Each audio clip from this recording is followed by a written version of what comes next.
Bismillahirrahmanirrahim. Assalamualaikum warahmatullahi wabarakatuh. Hari ini kita bertemu lagi bersama Ustazah Ashikin dalam subjek akhlak.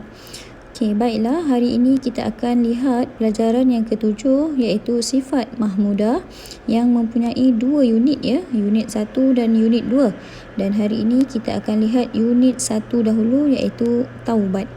Okey, sebelum tu jom kita lihat dulu sifat mahmudah. Apa itu sifat mahmudah?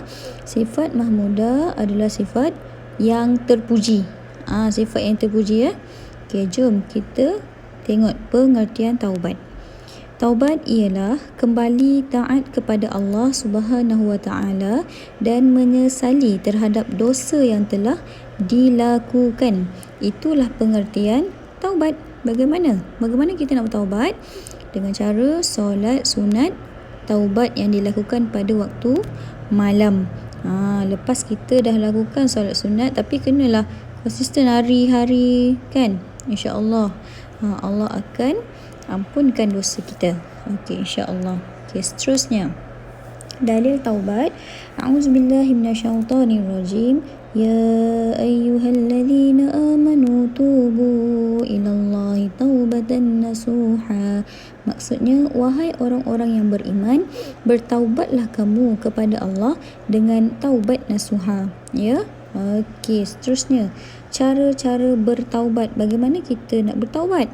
Okey, yang pertama, menghentikan maksiat. Yang kedua, menyesal atas keterlanjuran dosa yang dilakukan. Ketiga, bersungguh-sungguh tidak akan mengulangi dosa. Keempat, memperbaiki ketaatan kepada Allah. Dan nombor 5, memperbanyakkan amalan soleh. Okey. Konklusi dekat sini adalah, kalau kita nak bertaubat tu, mestilah kita dah tak lakukan lagi dosa-dosa yang kita pernah lakukan tu. Menyesal. Kita menyesal kan, sabar diri supaya kita tidak akan ulang lagi dosa tersebut. Lepas tu kita banyakkanlah beribadah kepada Allah supaya kita terhindar daripada perkara-perkara yang boleh mendatangkan dosa. Ini adalah cara-cara bertaubat. Okey. Seterusnya, fadilat bertaubat, iaitu kebaikan bertaubat. Okey, yang pertama, dikasihi Allah dan Rasulullah, dikasihi ibu bapa, rakan dan masyarakat, terpelihara dari melakukan dosa, bebas daripada dosa dan kesalahan yang telah dilakukan. Maksudnya kat sini, kalau kita bertaubat, yang pertama mestilah Allah kasih, Rasul pun kasih. Ya, dikasihi ibu bapa, rakan dan masyarakat. Diri kita ni, kalau kita sentiasa bertaubat, diri kita ni terpelihara daripada nak melakukan dosa. Mesti kita rasa, kalau kita nak buat je, kita rasa macam aku nak taubat. Jangan buat lagi perkara yang sama. Jangan ulangi perkara yang sama kan, yang boleh mendatangkan dosa.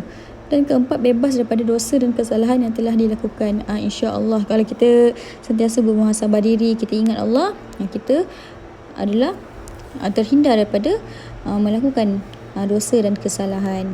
Okey, akibat tidak bertaubat. Kita ni buat je perkara-perkara yang boleh mendatangkan dosa. Langsung tak rasa nak bertaubat. Apa yang kita dapat? Yang pertama, dimurkai Allah dan Rasulullah. Kedua, dibenci ibu bapa, rakan-rakan dan masyarakat. Ketiga, hidup sentiasa dalam ketakutan dan terseksa dunia dan akhirat. Kalau diri kita ni dah banyak sangat dosa, tapi kita tak rasa pun nak solat taubat, dah sah-sahlah Allah murka.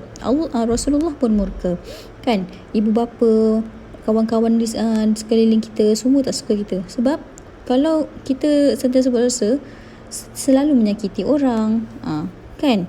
Jadi kawan-kawan kita, masyarakat sekeliling pun tak akan suka kita kan. Dan nombor 3, hidup kita tu dalam resah gerisah je, rasa takut je kan. Sebab apa?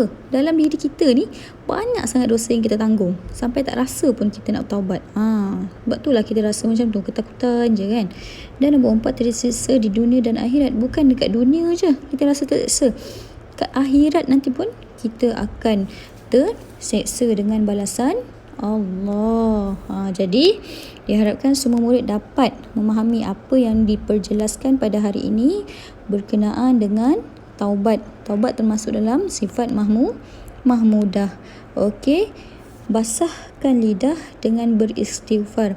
Astaghfirullahalazim alladzi la ilaha illa huwal hayyul qayyum wa atubu ilaih.